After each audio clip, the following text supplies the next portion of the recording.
Howdy. How's everybody? Good morning.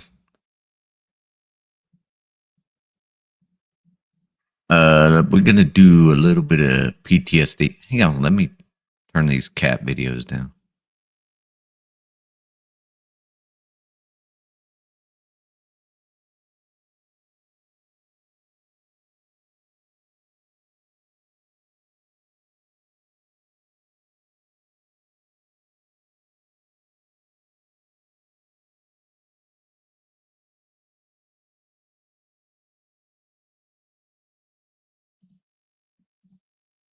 All right. Can anybody hear me? Anybody hear me?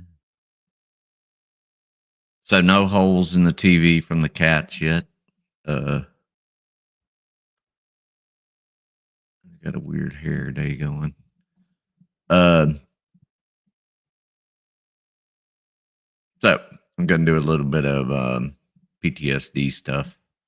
The Cryon has all of the information for uh, the Suicide and Crisis Lifeline. Good morning, Justin. How are you? Let me.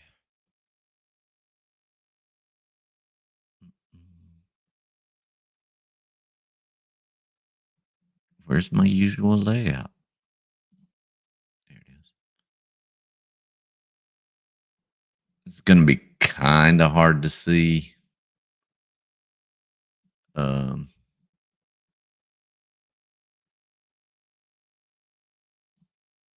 I couldn't get it formatted as well as I wanted to. Can y'all see that?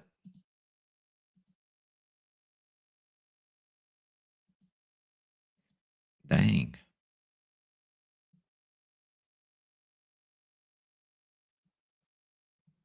All right, I'm going to do it this way.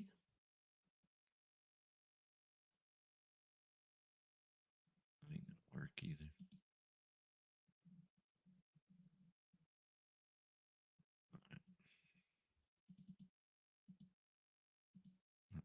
How was everybody's night? I was up, insomnia-ing it up. If you've seen any of my posts. All right, let's get going. This is from, I've linked this in the description, but it's from the University of New South Wales, Australia. So, shout out to Toker and them. It's going to be kind of repetitive, right? But it it does reinforce the things that we keep talking about. So, this is by Richard Bryant, School of Psychology. Let's see. Post-traumatic stress disorder is arguably the most common psychiatric disorder to arise after exposure to a traumatic event. Since its formal introduction in the DSM-3 in 1980, knowledge has grown significantly regarding its causes, maintaining mechanisms, and treatments. Despite this increased understanding, however, the actual definition of the disorder remains controversial. The DSM 5 and ICD 11 define the disorder differently, reflecting disagreements in the field about whether the construct of PTSD should encompass a broad array of psychological manifestations that arise after trauma or should be focused more specifically on trauma memory phenomena.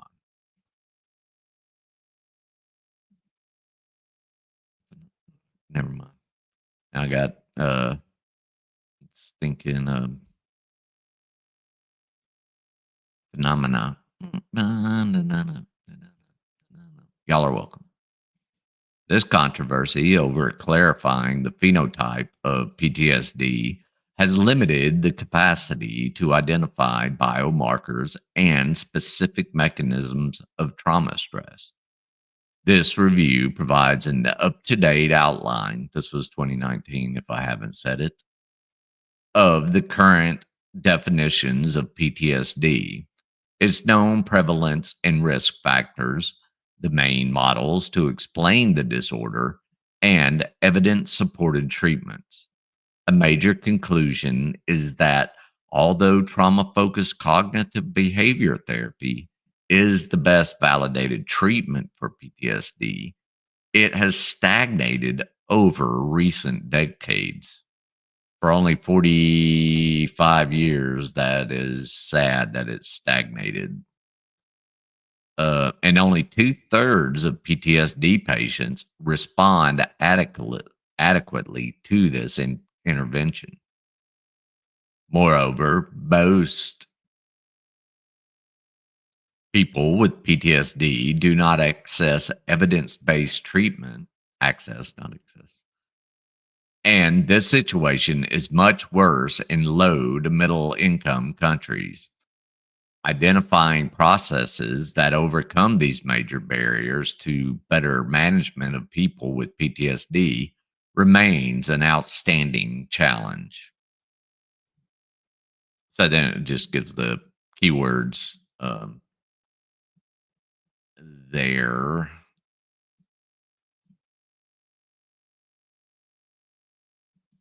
So that quote was from World Psychiatry 2019.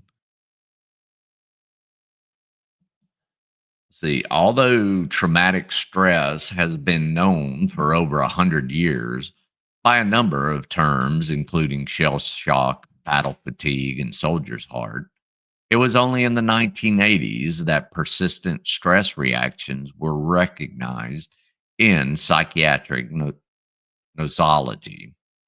In the wake of mental health problems evident in many troops returning from the deployment in Vietnam, the DSM 3 introduced the diagnosis of post traumatic stress disorder.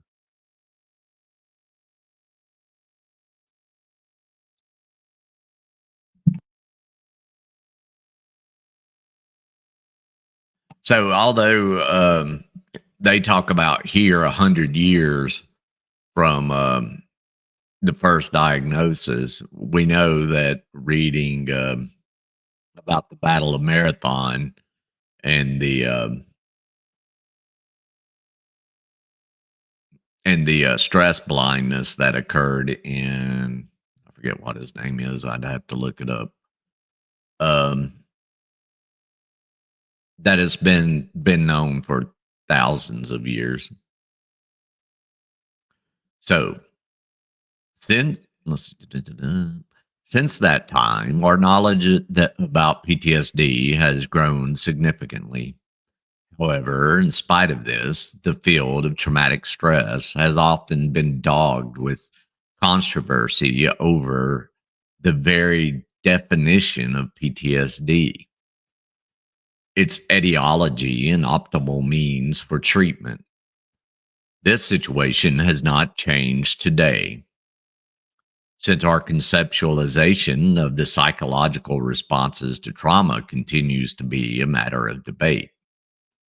In this context, the review outlines our current understanding of PTSD, including diagnostic definitions, prevalence and risk factors, conceptual models, treatment approaches, and some of the major challenges currently facing the field.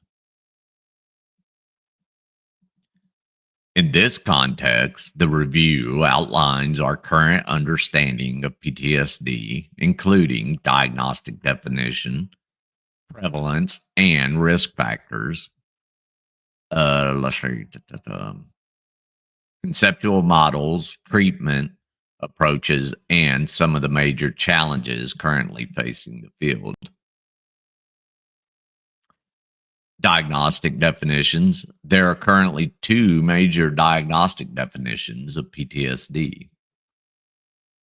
The DSM-5 requires that a person experience or witness a major traumatic event, exposure to an actual or threatened death, serious injury, or sexual violence. Criterion A. If one has experienced or witnessed such an event, there are four symptom clusters that he or she should manifest. First, one needs to have at least one of the following re experiencing symptoms: intrusive, distressing memories, recurrent, distressing dreams, dissociative reaction, for example, flashbacks, intense or prolonged psychological distress at exposure to reminders of trauma, marked physiological reactions, or like jump being scared at a sound or whatever. Or, hey Sherry, external cues symbolizing or resembling an aspect of the traumatic event. Criterion B. Second, one is required to have an active avoidance of internal thoughts or memories, or external situations, conversations, reminders of the trauma. Criterion C. Third, at least two alterations in cognition and mood. Symptoms are needed, including inability to remember the important aspect of the traumatic event, persistent and exaggerated negative thoughts about oneself or the world, persistent distorted cognitions about the cause or consequences of the event, pervasive negative emotions, markedly diminished interest, feeling detached or estranged from others, persistent inability to experience positive emotions. Criterion B. D. Finally, one has to present at least two of the following arousal symptoms: irritable behavior and angry outbursts, reckless or self destructive behavior, hypervigilance, exaggerated startle response, problems with concentration and sleep disturbance. Criterion E. People are required to manifest these symptoms for more than 1 month after trauma exposure in order to minimize patholo- patholo- pathologization, sorry, of normal stress reactions. Oop, gotta get my cursor in the right spot. Let's see. It is worth noting that the DSM 5 definition has broadened the scope of PTSD from its traditional focus on fear responses to also include other emotional reactions to trauma. In fact, many PTSD patients, especially from military and first responders populations, present with non fear emotional responses. What's up, Dick Dickens? Many areas of the world operate on the World Health Organization's international classification of diseases to guide psychiatric diagnosis rather than the DSM 5. The ISD typically adopts a simpler approach to psychiatric diagnoses than the DSM because of the need to impose less burden on diagnosticians in poorly resourced settings who often cannot allocate lengthy assessment to each patient. The recently approved ISD 11, the last study we went over, I think, was an ISD 10.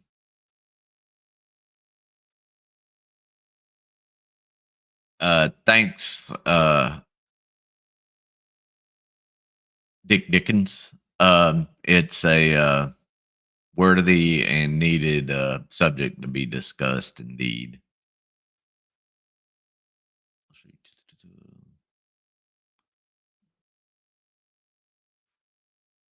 So the recently approved ICD, I'll just start over. ICD 11 diagnostic guidelines for PTSD strategically adopt a narrow focus on fear circuitry symptoms.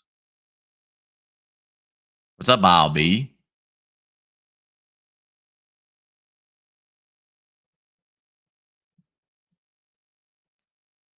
Narrow focus on fear circuitry systems comprising re experiencing the traumatic event, avoidance of reminders, and a perception of heightened current threat, reflected by various forms of arousal. Note 3.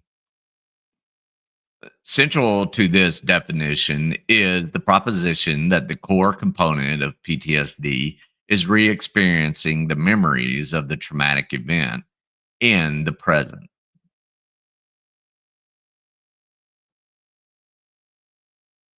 What's up, Joe Simpson? In addition to PTSD, the DSM 5 also includes the diagnosis of acute stress disorder, which describes the stress reaction occurring in the first month after the trauma exposure. The diagnosis was initially introduced in the DSM 4 as a means for describing severely distressed people who could not be diagnosed with PTSD in the initial month, and also as a way to identify people who are at high risk for later PTSD. Subsequent longitudinal studies indicated that this diagnosis is only a modest predictor of PTSD. At least half of people who develop PTSD do not initially meet the criteria for acute stress disorder. What's up, Seven Cities kid? So that was note 4.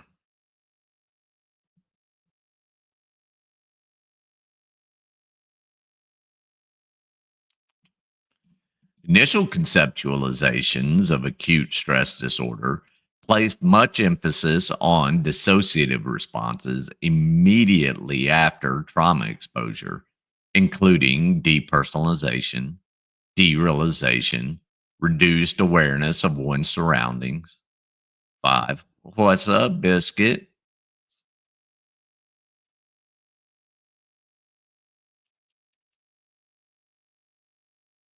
I had note 5 in my head. Oh, no, it was note 4 again. As a result, in the DSM 5, the diagnosis of acute stress disorder does not require specific symptom clusters to be present, but in recognition that people can experience acute stress in diverse ways. At least 9 of 14 potential acute stress reactions to occur in the initial month. After the trauma.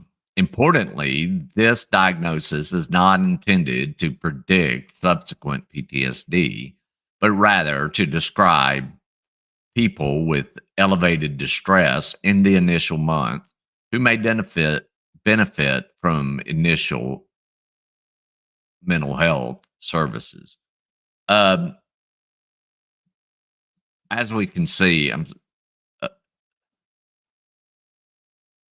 people who don't know anything about PTSD and who talk crap about people just saying, "Oh, I got PTSD." When what's up, Oklahoma Outlaw? Um, prove that they don't have a clue about what goes into it and all these criteria that uh have to be met before you can get a diagnosis. And I mean, just in the simplified ICD-11, you have to have 9 of 14 symptoms, right? And then carrying on, the DSM-4 has that rigid guideline of, one of A and B, and C and D and E. You have to have 4 different, uh, two apiece, so 6 uh, other symptoms that go along with that, and it gets more rigid as you get into chronic uh, PTSD. So, let's see.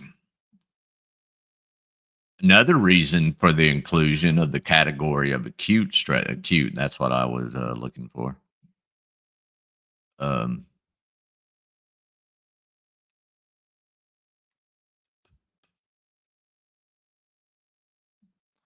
was that in the US context, it is easier for many people to receive mental health care under local health insurance rules if they have a diagnosis. It was argued that the requirement that PTSD only be diagnosed if the symptoms persist more than a month after the trauma can result in many distressed individuals not receiving mental health care. This is true.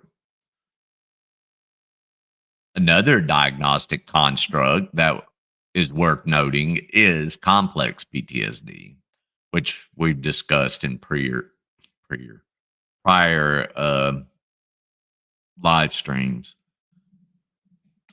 uh, when we went over the book for coping with complex PTSD. So, which if you haven't, check it out.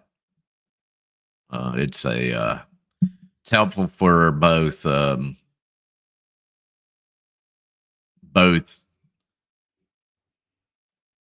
people with PTSD and people who care for people with PTSD. In addition, experience disturbance of self identity, negative self concept, emotional dysregulation, emotional reactivity, violent outbursts, and persistent difficulties in relationships. Although most commonly seen in the wake of prior prolonged childhood abuse, this disorder can also occur in survivors of other severe traumas such as torture. And uh, those who have seen my other takes know that I feel like complex PTSD can be developed in multiple tour combat. What's up, Sean? Um, Combat veterans as well. Not a professional opinion, just my observations. Complex PTSD has been the focus of many studies in recent years. Significant number of factor analytic studies tend to converge on the proposed factor structure of the disorder, with evidence of 2 overarching factors of PTSD symptoms and disturbances in self organization. Furthermore, latent class analyses have consistently documented that there is a class of individuals with high PTSD symptoms and high disturbance in self organization, and another class with high PTSD symptoms and low disturbances in self organization. I saw subversives and I was like, what the heck? Um, Importantly, there is also evidence that complex PTSD identifies a distinct class from borderline personality disorder, consistent with the proposal that complex PTSD after prolonged childhood trauma.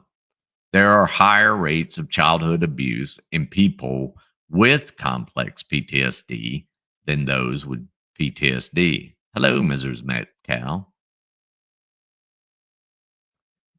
You had to take the wiener out for a walk.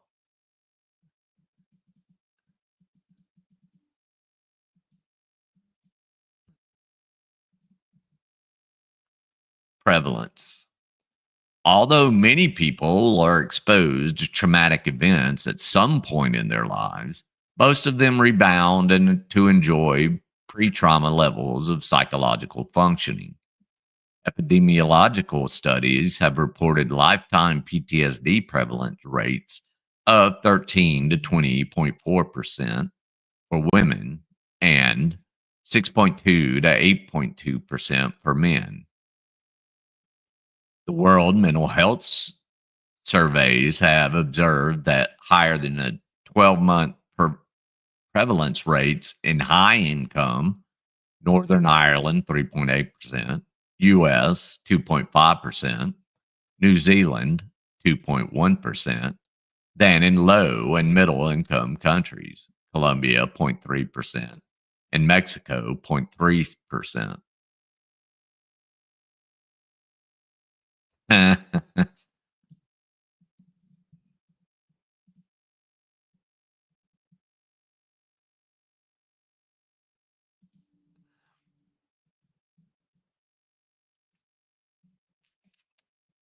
Let's see. There is evidence that some features of traumatic event are more likely to trigger PTSD. For example, there are markedly lower rates of PTSD following natural disasters, typically 5 to 10%, relative to sexual assault, uh, greater than 40%. Uh, so we talked about this as well, right? During the Blitz, there was uh, the actual psych wards were dropping in rates. Earthquakes, you don't see as much PTSD because it's the community coming together and having a common cause and recovering together instead of a victim of whether it's moral injury, sexual assault victims, um, kind of going off on their own because it's an individual trauma.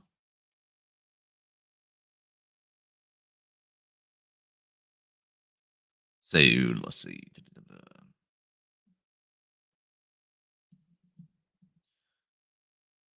Overall, interpretational violence typically leads to higher rates of PTSD. In fact, the World Mental Health Survey says that organized physical or sexual violence increase the risk of PTSD. Adjusting for methodological factors, reported torture is the strongest factor associated with PTSD, followed by cumulative exposure to potentially traumatic events. In studies that have focused on individual countries, which is methodologically sounder because it allows greater consistency of potential contextual confounding influences, there is evidence that the prevalence of PTSD is higher in certain ethnic groups, such as Hispanics and African Americans in the US. The finding that Hispanics are more at risk of PTSD has been confirmed in military samples. Of course, these differences may be ascribed to differential access to health resources, ethnic discrimination, or socioeconomic factors so that their interpretation remains uncertain. I'll just leave that there. I'm sure certain people will take this paragraph and run with it. That hate facts and figures that point to those things. Epidemiol, epidem, epidemiol, epidemiological, sorry, studies suggest that most people with PTSD have comorbid disorders, particularly depression, anxiety disorder, and substance use disorder. These high rates of comorbidity may be explained by psychiatric disorders predisposing people to experiencing traumatic events, or by traumatic events or PTSD itself triggering the development of other psychiatric conditions. Indeed, depression may result from prolonged learned helplessness, i.e., complex PTSD, and substance use disorder may be due to self medication. Greater exposure to traumatic events is likely to result in greater comorbidity. So, the course. For many years, it was believed that PTSD followed a linear course after trauma exposure, with a trend for symptoms to be highly prevalent in the days and weeks after exposure and to remit over the following months in most people. This view has supported by much evidence, and rates of PTSD diminished by 6 months after the trauma, with respect to rates in the weeks after the event. The exception to this trend was delayed onset PTSD. And I believe in a lot of people this is the case. Let's see. Which the DSM has traditionally defined as the onset of PTSD occurring at least 6 months after the traumatic event. The understanding that PTSD follows a linear course has been challenged in recent years by evidence that the severity of the disorder fluctuates over time. I can agree with this. That it can worsen or remit, and that this pattern can keep recurring, with the result that one's PTSD status is not static.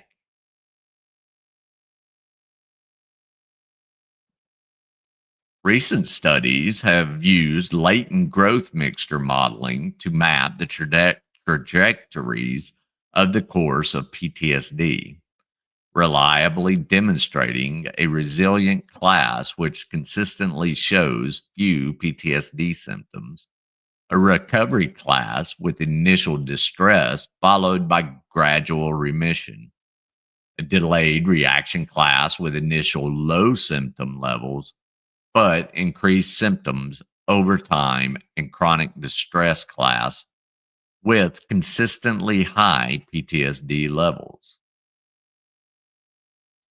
Using network analysis, which considers the strength of relationships between symptoms, there is also evidence that the PTSD syndrome develops over time.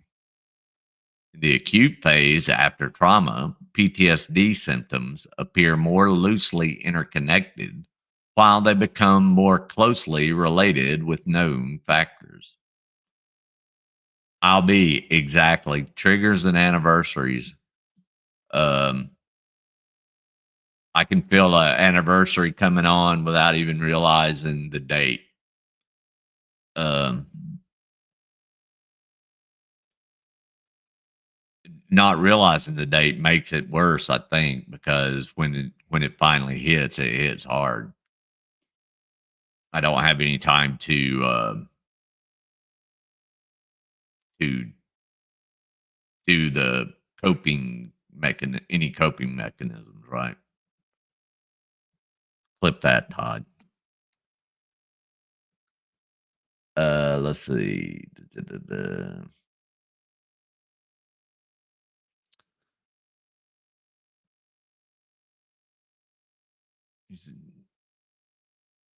Chronic distress, what's consistently high PTSD levels.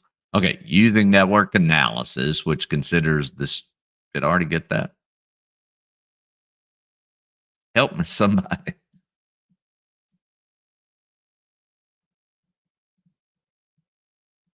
Wait. No, I didn't.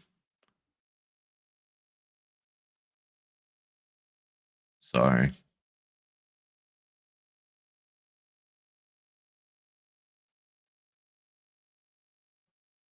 All right. So, I'm going to start over right here because I lost my spot. I'm sorry. Using network analysis, which considers the strength of relationships between symptoms, there is also evidence that the PTSD syndrome develops over time.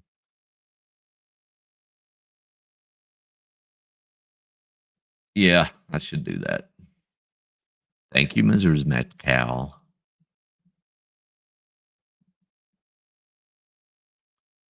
because I know I read that. Let's see, re-experiencing active avoidance as time. Oh, I don't disagree with that, Dick.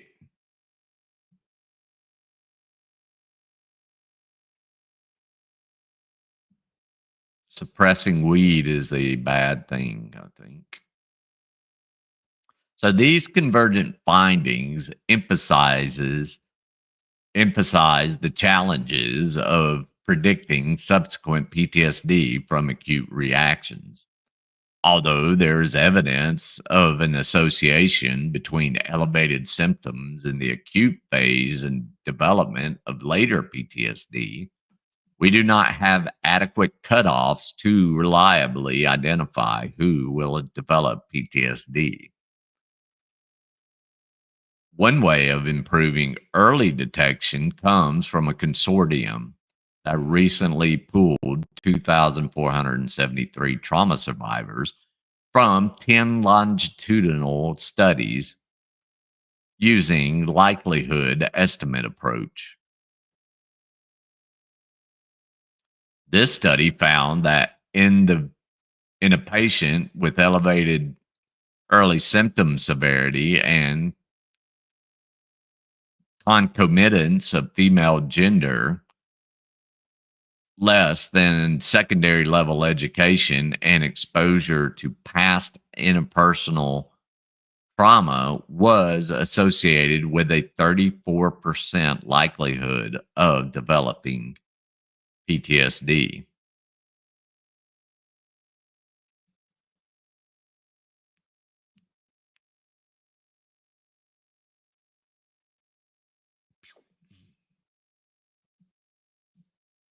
Risk factors. What predisposes only a small proportion of trauma survivors to develop PTSD? Many of the risk factors, in fact, the same observed across several psychiatric disorders: female gender, low socio-demographic background, poor mental disorder, family history of mental disorders, and traumatic childhoods. In terms of vulnerability factors, more specific to PTSD, the disorder is more likely to occur after prolonged trauma or interpersonal traumatic events. The subjective response to the trauma is also predictive with acute dissociative reactions and catastrophic appraisals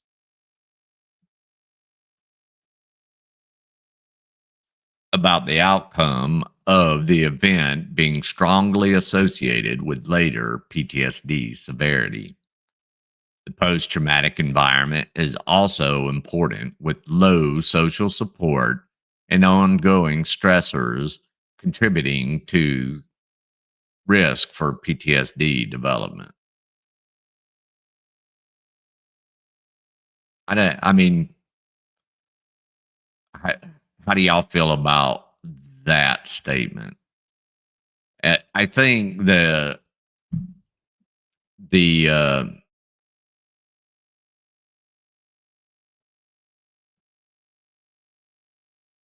the lack of access to mental health care. Um, what's up, Hefe?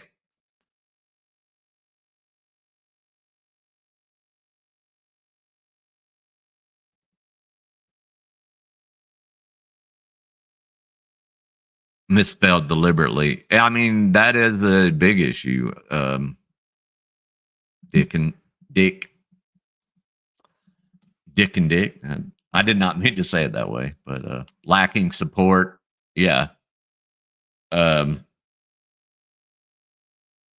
the lower educational, less than I think it was a middle school, right? Education um, makes it difficult to develop coping skills, right?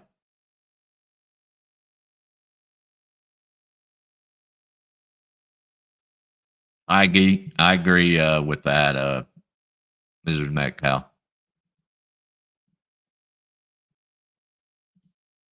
That's Dick Dick. I know. Those good endorphins, no doubt, no doubt.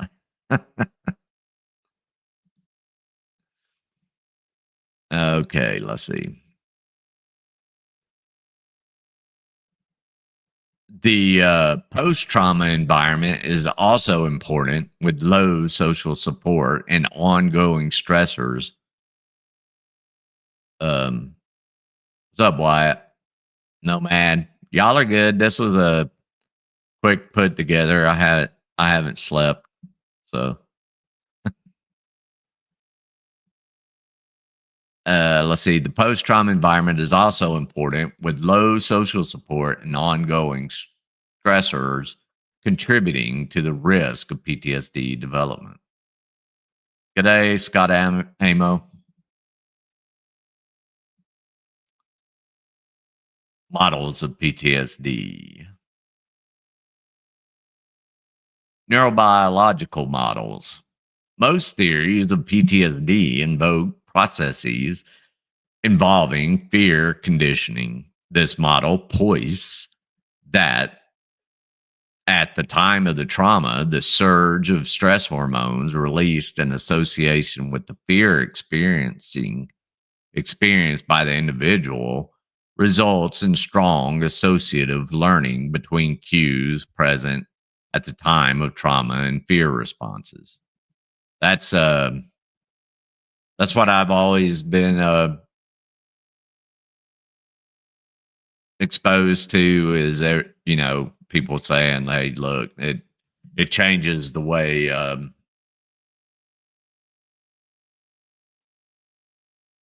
Heck yeah, tea parties are the best.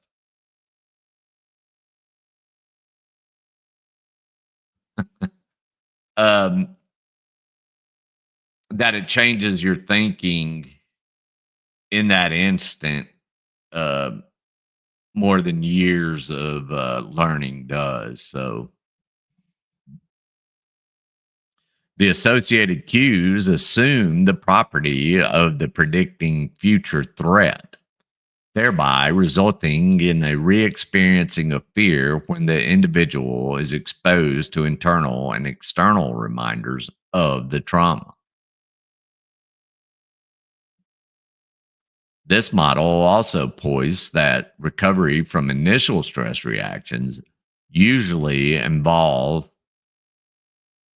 extinction of learning, in which one is repeatedly exposed to reminders of the trauma. But on these occasions, there is no adverse consequence. Accordingly, there is a new learning that the previously conditioned cues now signal safety. So your trigger, when you react to a trigger, your relearning of the event is my reaction saved me from the perceived threat.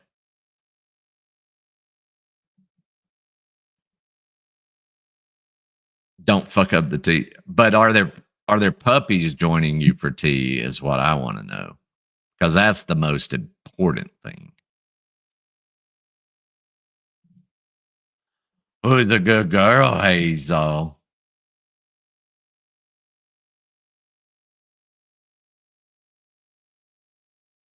I mean, you have hyper puppies and Hazel, and I have this. Putting their bed back here was like Hefe does with the dude was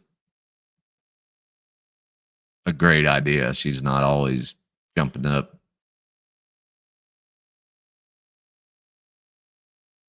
Okay, Wyatt. This model also poised that recovery from initial stress reactions usually. Oh, I already read that. Sorry. There is evidence of neural changes in people with PTSD that are consistent with the circuitry known to be implicated in fear conditioning, the amygdala, prefrontal cortex, and hippocampus, or Abdullah oblongata. Well, they like to sleep on my keyboard, double M's.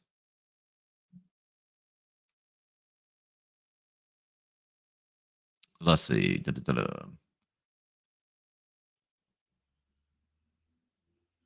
Many studies indicate that PTSD is associated with a smaller size in the hippocampus, with meta analyses reporting that this finding is observed bilaterally.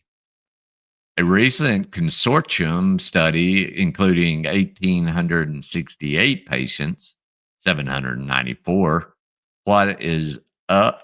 Isn't cheating on Angel Gamer? What's up, Chiz? With PTSD, found an average smaller size of hippocampus in those with the disorder.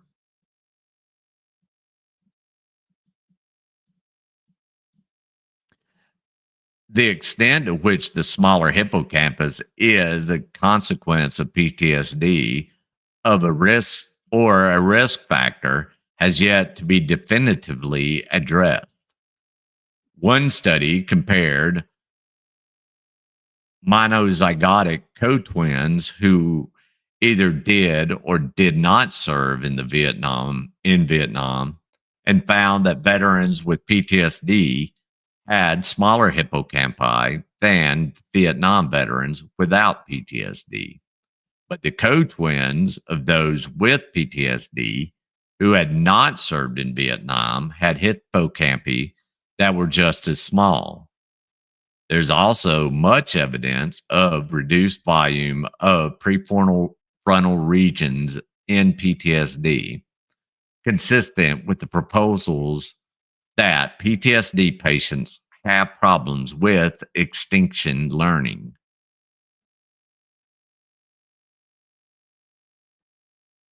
Oh, no.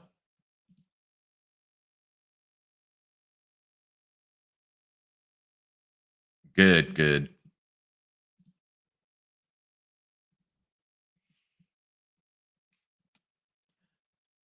Other studies have used provocation tasks to activate the threat network in PTSD patients.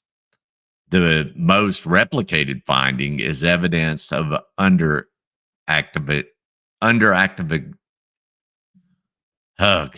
Under activation of medial prefrontal cortex regions, consistent with the notion of an impairment of the regulatory processes to promote extinction.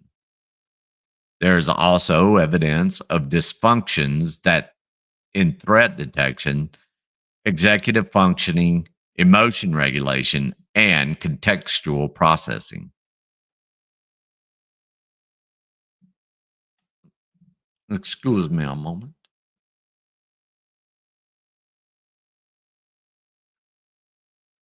Extinction learning. So if you have a traumatic event, right? Is- And then you have a, that should be the end of that learning for that traumatic event. It happened, it's over. But it there you go. Instead of a G2 definition, you get a good definition. So so when when me and Jeff were deployed, right, we'd be always be on the alert for changes on the roads that we would travel. Something that would just not be right. Now, when we see um a bag flying by us on the road or a box sitting on the side of the road. I'm speaking for both of us, but it's really my experience. Um, that response kicks in, and we go past it, and everything's okay, and we think that that response, um, that response was valid because you survived that event. So you never extinguish that learning. You're always reinforcing it, and it never goes away. But Mrs. Metcalf's was very much more succinct than mine. But I had to finish the thought because what's up, Tav? I got to watch the Outback incident short you had, or not short, but I'm doing well, Freddie. Thank you, thank you. So,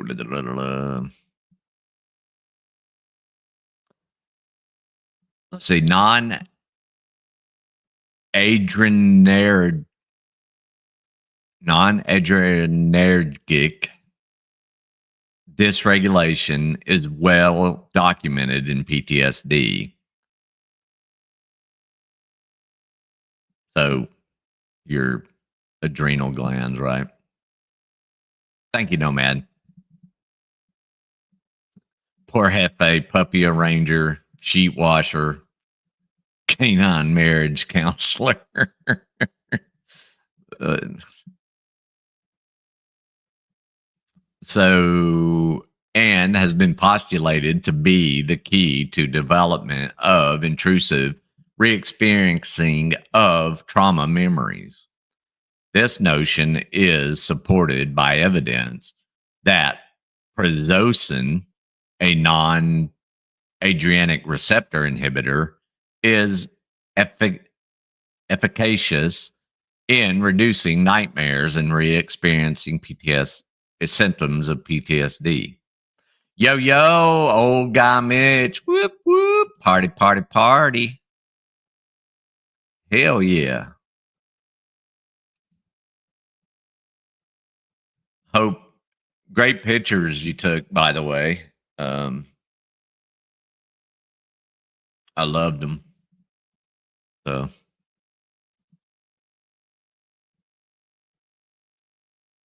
let's see.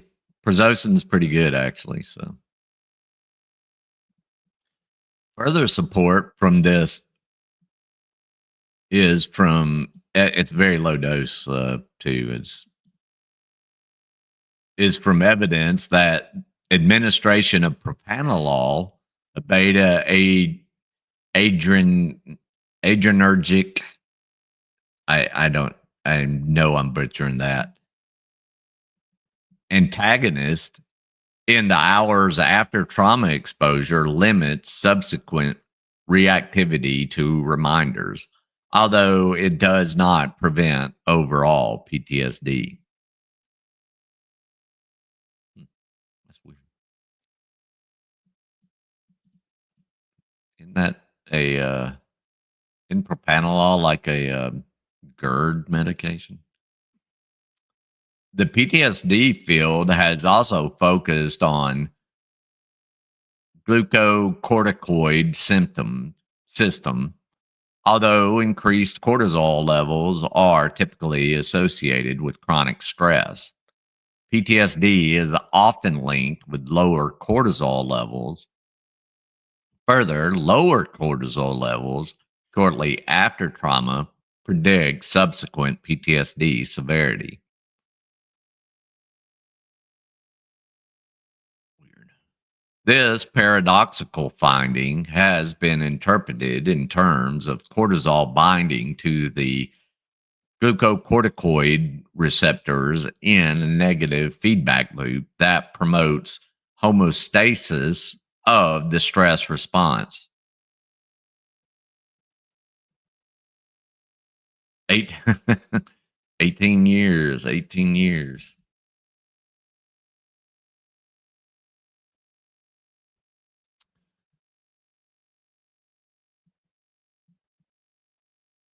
So, receptors in a negative feedback loop that promotes homeostasis of the stress response. This proposal poised that lower cortisol in PTSD may result in elevated ongoing activity of the oh dear lord hypothalamic pituitary adrenal axis. Oh, that wasn't so bad. Or the HPA, resulting in exaggerated catecholamine response and consequent over consolidation of trauma memories. Need a freaking chemist on this one. Uh, this idea has received some support from studies reporting that in animal models, the administration of hydrocortisone shortly after stressor exposure results in reduced subsequent PTSD like reactions. There is pilot evidence that this procedure also limits subsequent PTSD symptoms following trauma in humans. Holy shit, we would have been getting uh,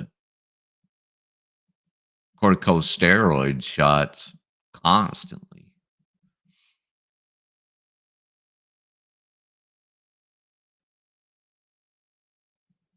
A consistent pattern in PTSD research is that females are twice as likely to develop PTSD as males. Females have greater adrenergic,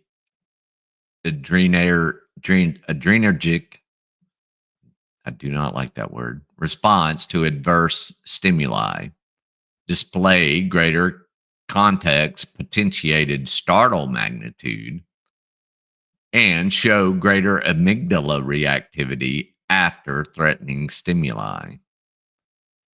The menstrual phase, reflecting cycling levels of progest- progesterone and estradiol,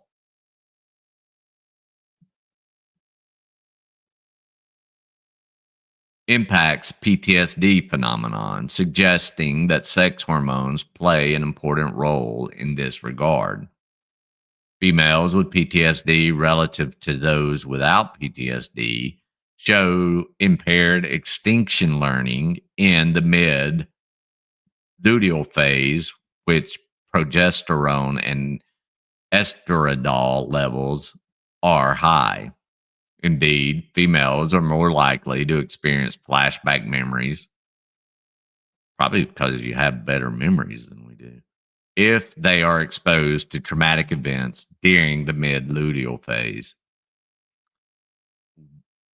One reason why progesterone may facilitate emotional memories is that it binds to glucocorticoid receptors, thus affecting the release of endogenous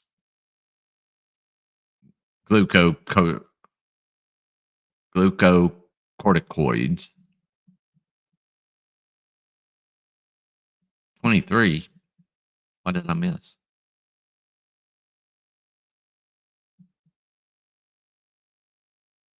Supporting fear conditioning models is the robust finding of enhanced psychophysiological reactivity to reminders of the trauma in people with PTSD.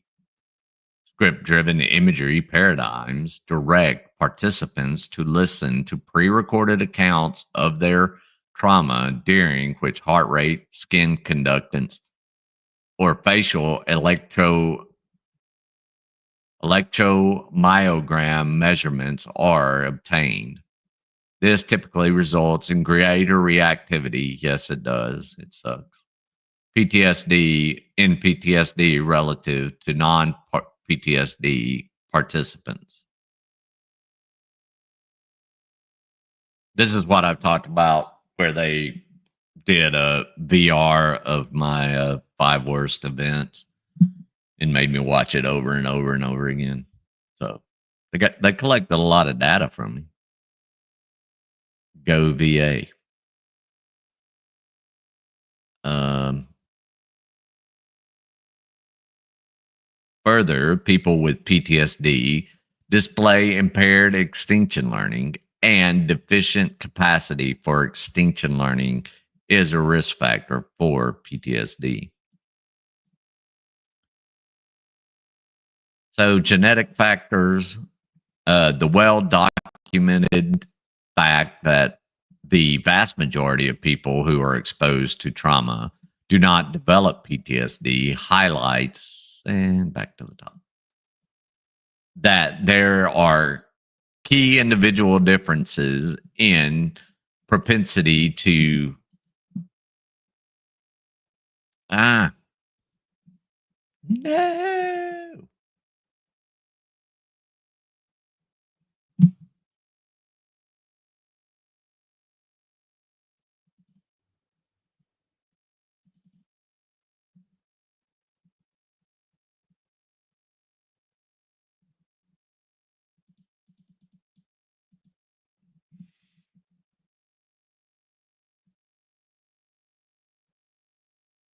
the the bug don't oh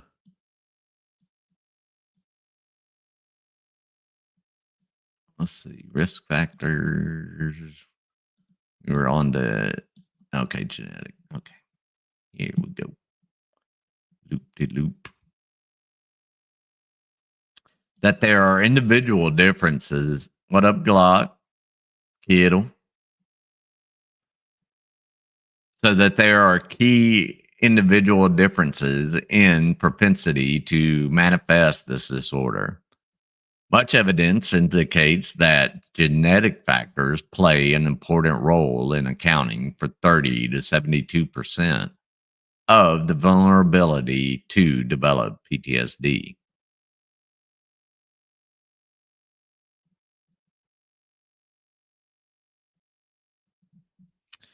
Many studies have attempted to link PTSD with genetic candidates, and not surprisingly, genes associated with PTSD are also linked with other common psychiatric disorders, including major depression, generalized anxiety disorder, panic disorder, and substance abuse.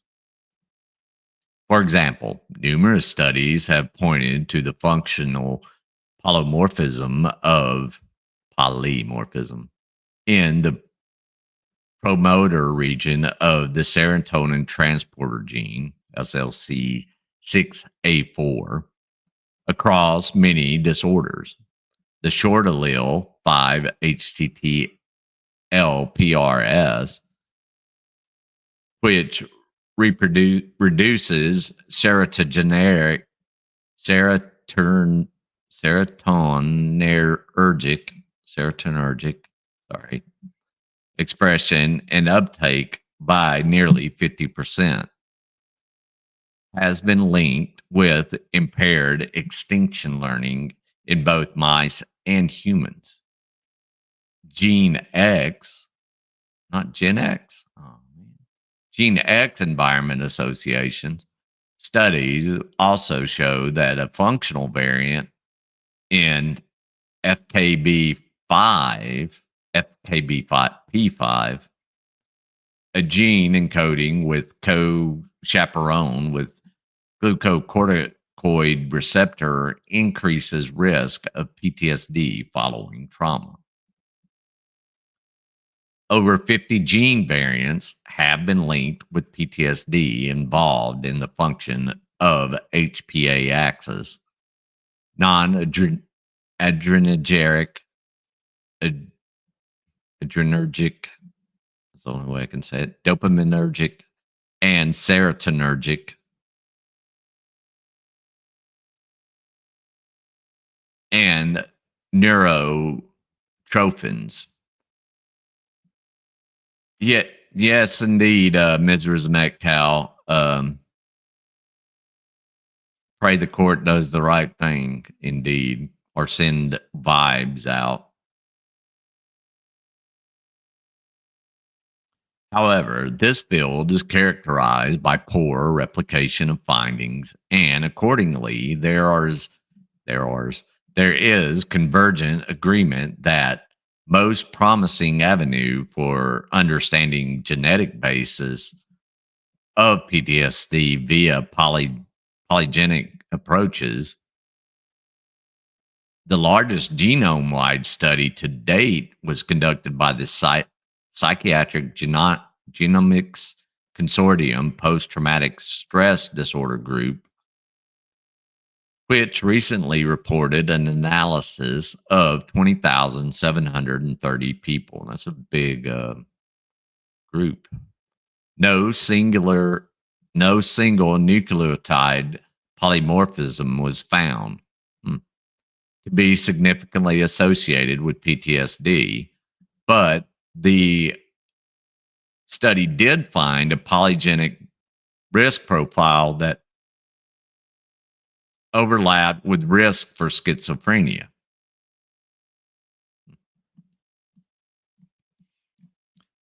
The genetic vulnerability of PTSD appears to be moderated by contextual factors. Early life stress is particularly relevant, with evidence that childhood trauma modifies the genetic risk for PTSD.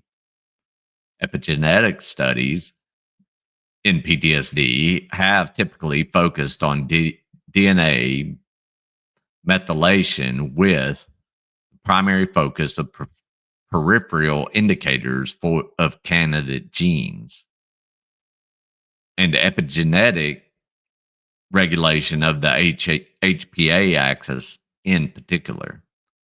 Distinctive methylation in PTSD has been documented in a number of genes, including NR3C1, CRHR1, and FKBP5.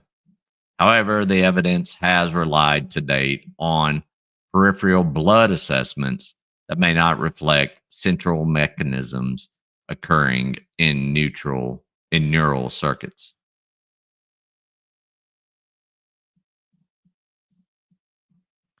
Although most cognitive behavioral models recognize that the role of fear conditioning in the etiology of PTSD, oh, this is cognitive behavioral models.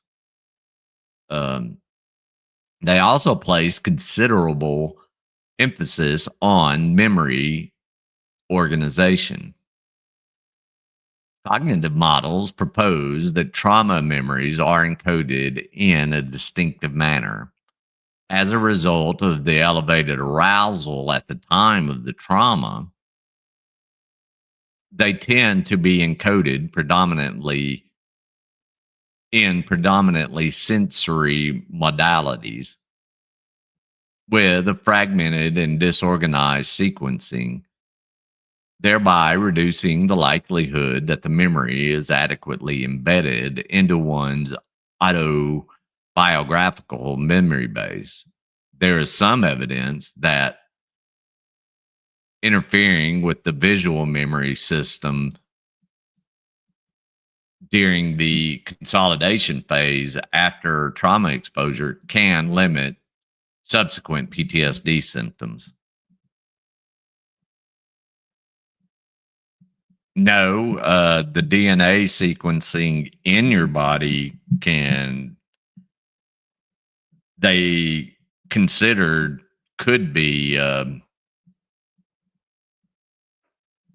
um, genetically related, but that longitudinal study of 20,000 people did not find a real smoking gun, but there are some promising leads.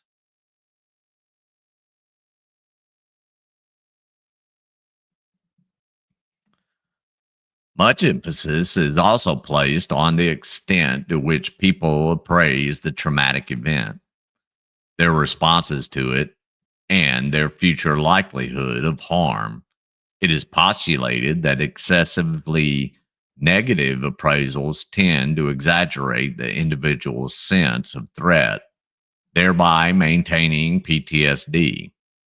As noted above, there is abundant evidence of the predictive role of catastrophic appraisals in the development and maintenance of PTSD, as well as of their decline after successful therapy. These appraisals tend to result in strong avoidance of potential threats, which impairs emotional processing of trauma memories and extinction learning.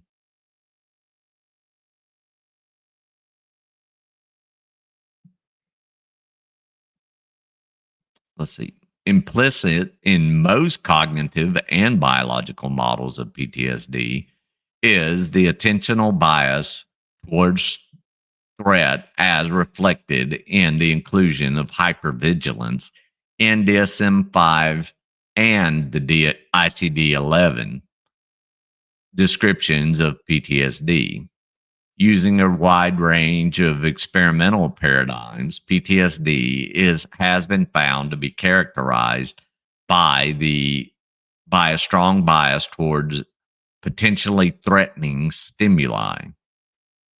Relatedly, PTSD patients have problems with disengagement from threat response, inhibition, and orienting. The resulting intrusions and arousal can contribute to the well documented deficits in neuropsychological functions such as concentration, sustained attention, executive control, and working memory. Hey, even if you're just in here to a- attack other people in my chat, go ahead and hit the like button, please. And thank you for your engagement.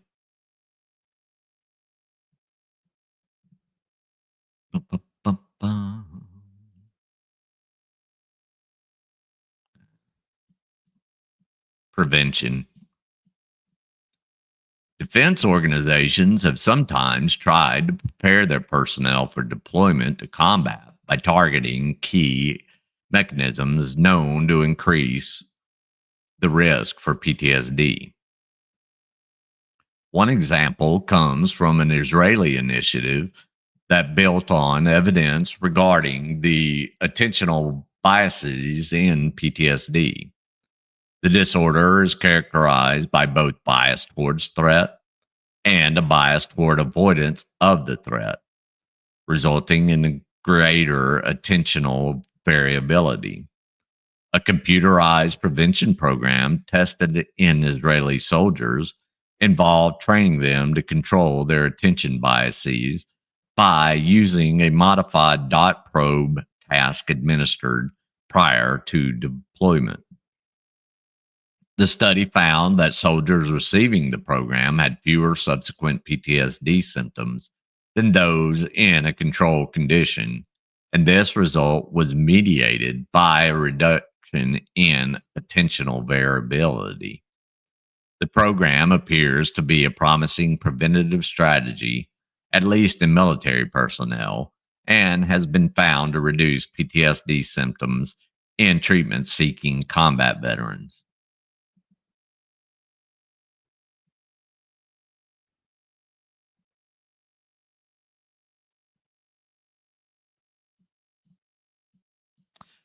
Also, I mean, um,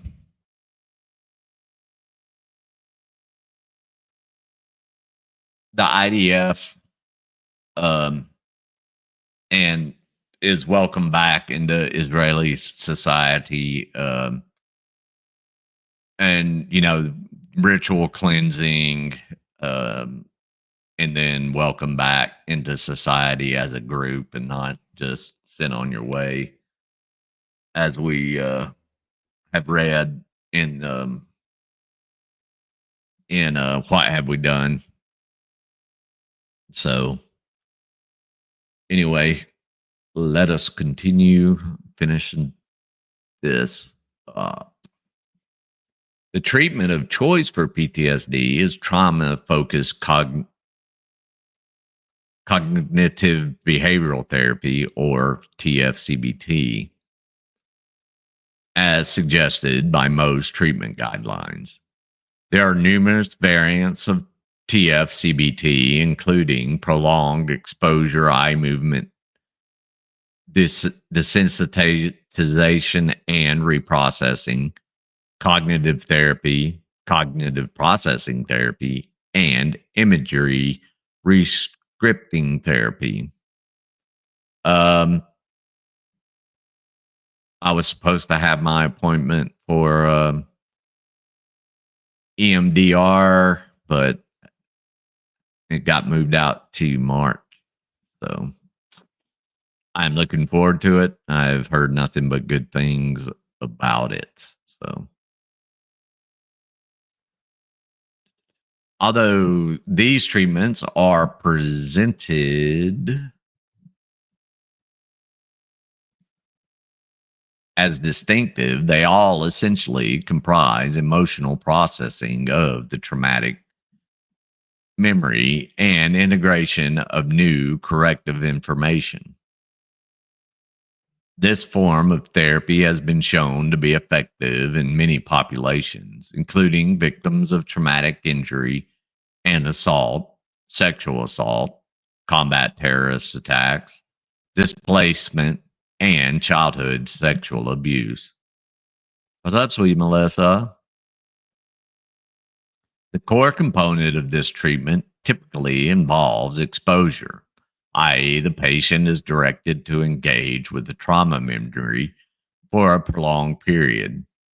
This strategy is commonly conceptualized as a form of extinction learning, insofar as the person learns that the trauma reminder is no longer a signal of threat.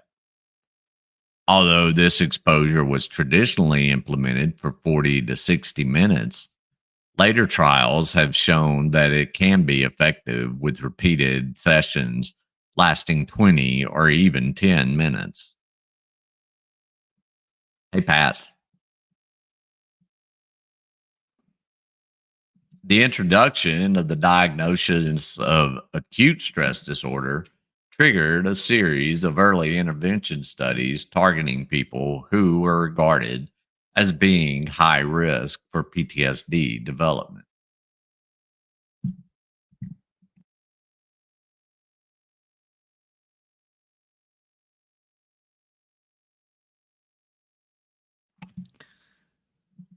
Chris, it gets nutty and it gets bolty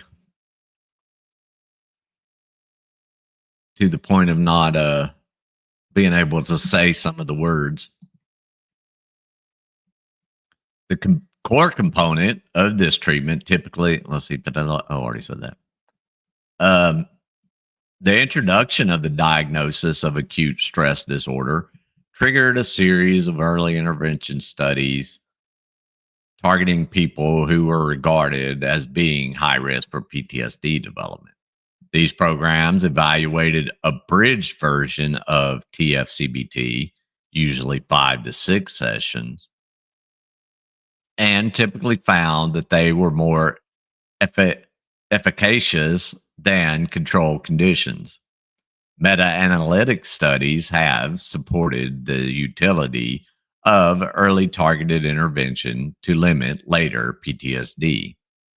However, one large study found that whereas provision of TFCBT facilitated recovery, all patients typically adapt in the long term, regardless of the type of intervention. It's because I'm not a science hippie. Yeah. Kind of not. Let's see. However, one large study found that whereas early provision of TFCBT facilitated recovery, oh, I already said that too.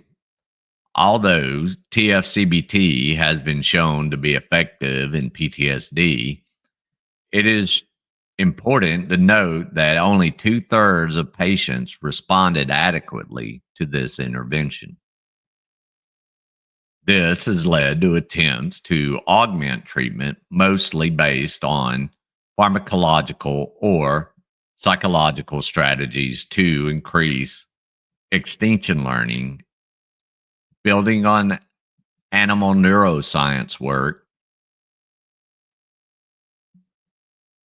It feels good for them to say animal neuroscience work after they say we're going to give you these drugs. But anyway, these approaches have targeted the mechanisms of extinction by combining exposure therapy with device based pharmacological or behavioral techniques to promote neural processes to enhance associative learning.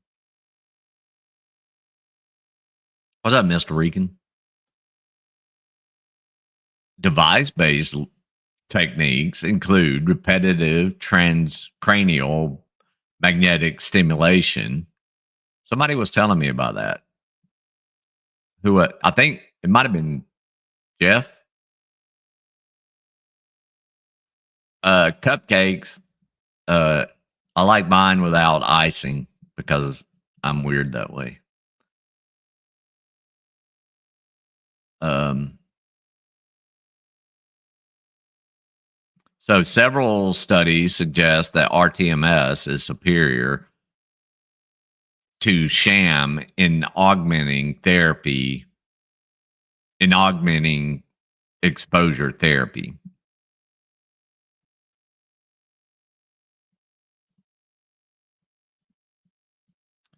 One of the earlier pharmacological attempts used D cycloserine,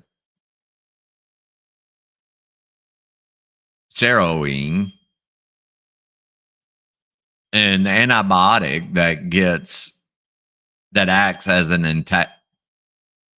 as an agonist of N-methyl D-aspartate in NMDA receptors. Delicious. Um, and promotes extinction learning in animals. A series of trials tested this drug to augment exposure therapy for PTSD. One study found evidence of a faster rate of symptom reduction, while another reported detrimental effect. And 3 further trials found no effect. The conclusion was that this adjunctive treatment is not useful. Thanks, Top. I need help sometime. Well, I need help all the time, but that's a whole nother story. But saying the $3 words is definitely an issue. So, further attempts to augment PTSD treatment have combined exposure with acute bouts of exercise because this can promote extinction retention, possibly via increased release of brain derived neurotrophic factor. One small pilot study did show the acute bouts of exercise after exposure can boost the effect of therapy.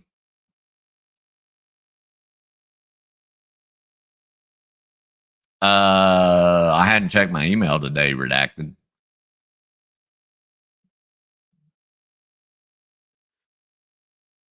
But, you know, ew, coconut. No. Although some attempts to augment psychotherapy for PTSD appear to offer promise, we are not at the point of recommending any of them. Larger trials, more targeted augmentation strategies, and replication of findings are needed before we are in a position to integrate these approaches into clinical practice. There is pharmacological interventions. Um,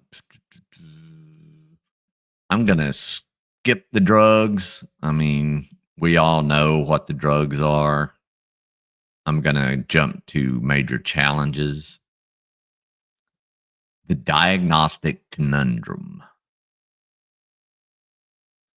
One of the main challenges in the PTSD field is the fact that we have two official definitions of the disorder that are somewhat different and at other times at odds, I would say. As noted, whereas the DSM 5 definition intentionally encompasses a broad range of trauma related presentations, the ICD 11 adopts a much narrower approach focused on fear circuitry. This situation is problematic because multiple studies indicate that PTSD is diagnosed at higher rates using the DSM 5 criteria compared to the ICD 11 guidelines. Although there are some reports that rates are comparable. Further concern comes from the evidence that the two diagnostic systems tend to identify different individuals, with one study showing that only 42% of trauma survivors are diagnosed with having PTSD using both definitions. There has been considerable discussion. Sean's interesting caught me off guard. I just all of a sudden went into Todd voice in my head, unfortunately. There has been considerable discussion about the relative merits of the two diagnostic definitions. On the one hand, it has been emphasized that DSM 5 definition is applicable to a larger number of trauma survivors. On the other, it has been argued that moving beyond the traditional focus on fear symptoms undermines much of the evidence based, exposure based treatments for PTSD and may increase the rate of psychiatric comorbidities.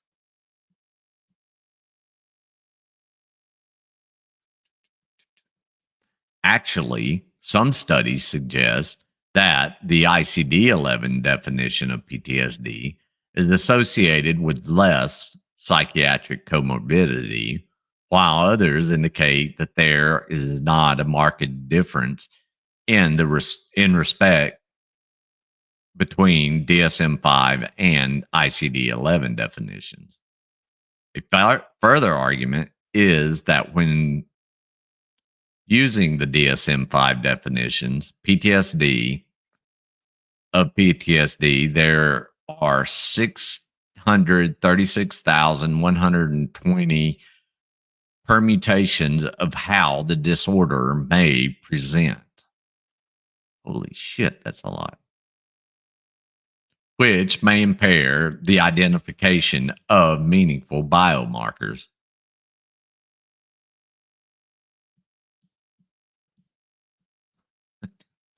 Freaking double M's. Delayed onset PTSD, defined as PTSD that develops at least 6 months after exposure to trauma has been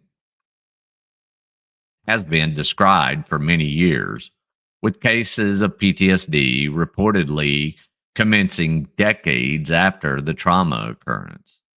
Systematic reviews indicate that of those people who develop PTSD, approximately 25% may be delayed onset cases. There's a lot of speculation about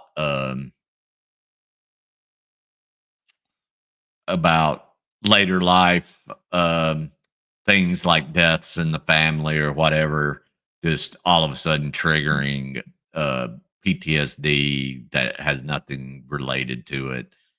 Uh, in a Vietnam vet or something further back, um, there it just all of a sudden um, kicks in for whatever reason. Longitudinal studies suggest that most of these cases actually experience subsyn- subsyndromal levels of PTSD in the acute phase, and this reaction subsequently compounds to a more severe disorder. So that the diagnostic threshold for PTSD is surpassed.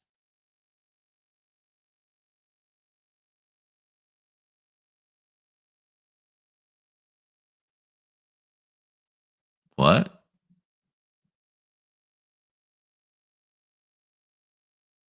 Oh, I'd say what you're saying. Let's see.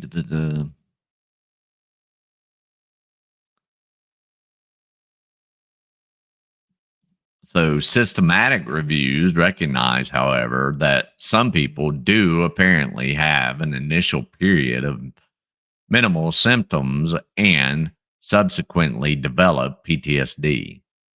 This latter scenario has been particularly noted in military cohorts, where delayed onset PTSD is marked more common than in civilians trauma survivors.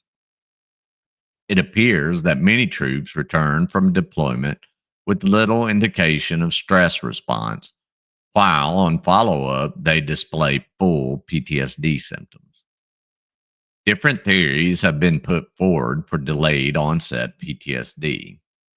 It is possible that in the initial phase, denial and numbing inhibit PTSD responses,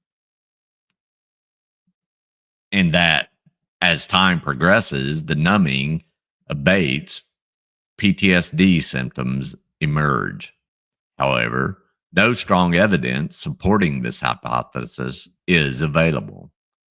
A second possibility is that immediately after the traumatic event, people are more preoccupied with immediate needs, such as pain, legal proceedings, post deployment activities, and dislocation that distract their attention from their stress reactions. Again, there is a paucity of evidence in favor of this explanation. The observation that many delayed PTSD cases experience significant acute stress responses that subsequently worsen has prompted the proposal that delayed PTSD may be caused by additional stressors in the post trauma phase, compounded with diminished resources to deal with these demands. Indeed, there is evidence that delayed onset PTSD is predicted by the severity of the post trauma stressors. One further possibility is that relief from the immediate threat of danger may provide people with a temporary sense of safety and subsequently gives way to ongoing perceptions of threat, leading to PTSD. This interpretation may be especially applicable to military cohorts who may be relieved by abandoning the combat zone, but may then have difficulties to readjust to ordinary life.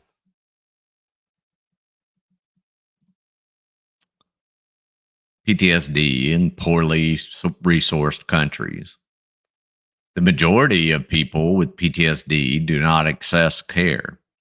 This situation is particularly low and middle income countries, which are disproportionately affected by wars, natural disasters, and humanitarian crises that can facilitate the emergence of mental disorders such as PTSD.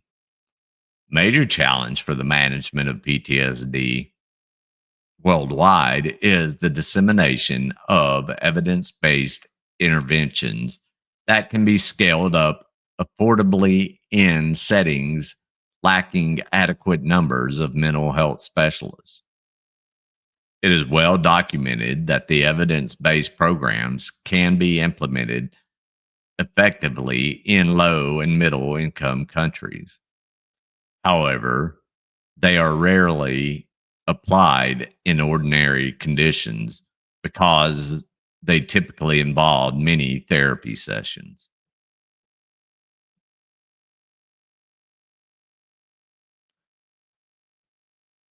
They require mental health specialists and are predicated on a skilled diagnosis of PTSD. In response to this situation, there has been a concerted effort in recent years to engage in task shifting, which involves training non specialists to deliver evidence based programs to address a range of common mental disorders.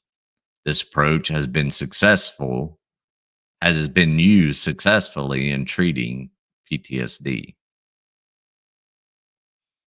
While some programs have been successful in addressing PTSD in low and middle income countries by adopting a transdiagnostic approach that does not require sophisticated diagnostic skills but relies on targeting common problems that underpin anxiety and depression.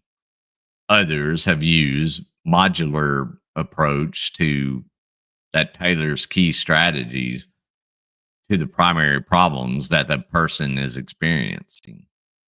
Despite the promising developments, massive challenges remain in disseminating affordable evidence based programs in low and middle income countries because most of them lack resources to implement and sustain mental health initiatives. Conclusions.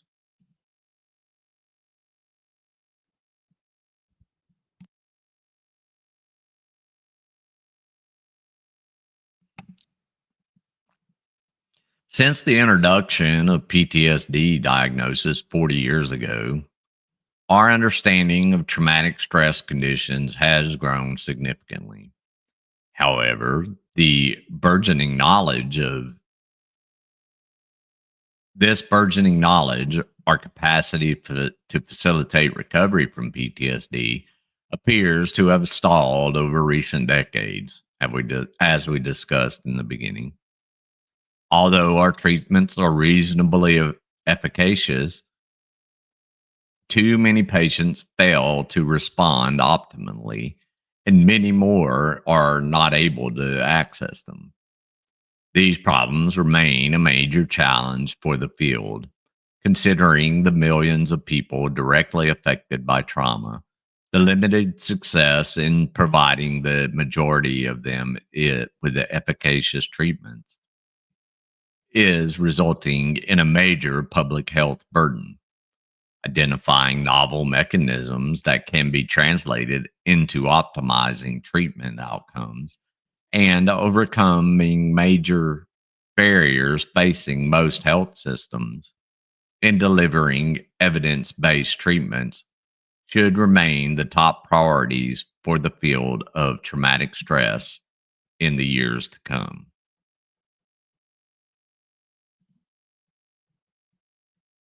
So,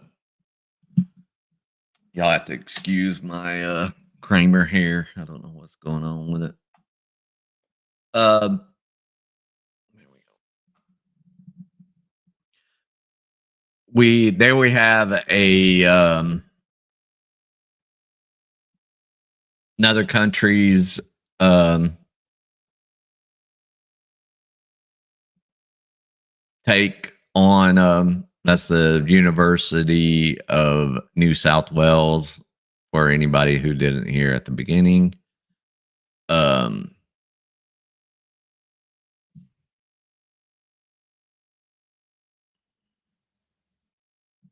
so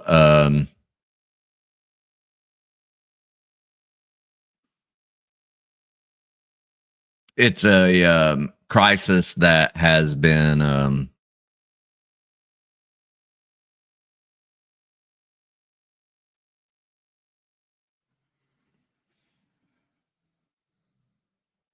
an issue. I think that post Vietnam War, and they defined it, and they concentrating on Vietnam vets.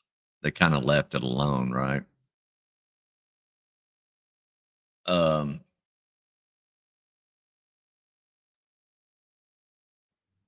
Sweet Melissa, I probably would beg to differ. I mean, even a car wreck can cause uh, PTSD, uh, emotional abuse can cause it. So I wouldn't say that anything qualifies PTSD as more than holy crap. Quite literally, huh, Jeff? Okay, so my and then Celtic cross, and then from for my since I'm racially a Viking too. No, no, just kidding. Just kidding. So being a being a bad Jew and getting ink.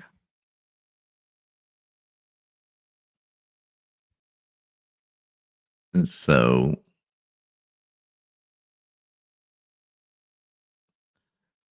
yeah, yeah, that's the way mine is. Hefe. I mean, it all piles up. So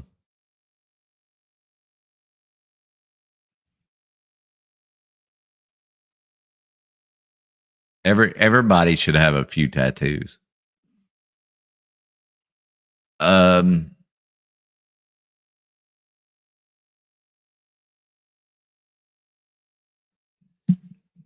it is. I mean, it is Yggdrasil, so it really is the Viking world tree.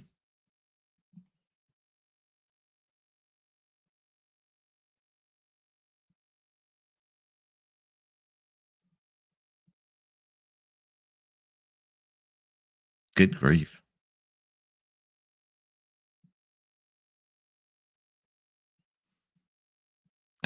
I think that's a really good idea, Hefe. That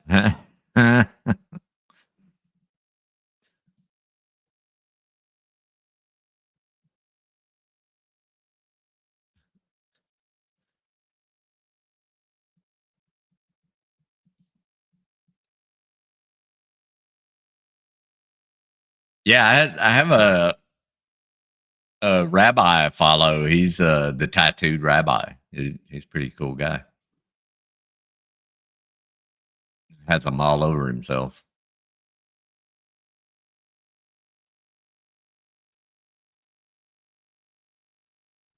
So, all right. Well,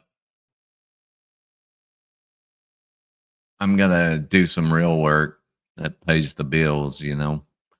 So I will see you guys later whenever the boss lets us know what's a going on.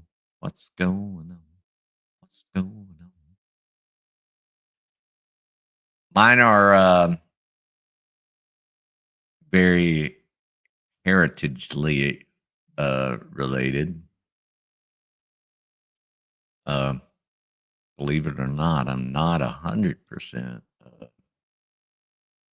Hebrew. So anyway, uh, I'm missing my space laser, so I wore this in remembrance. Thank you, Freddie, for being here. Old guy Mitch was so happy to see you pop up in the stream. Happy to have every single one of you, but been missing Mitch.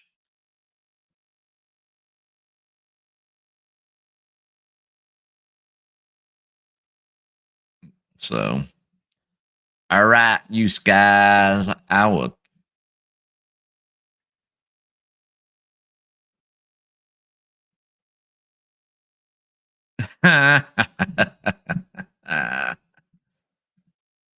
Oh man,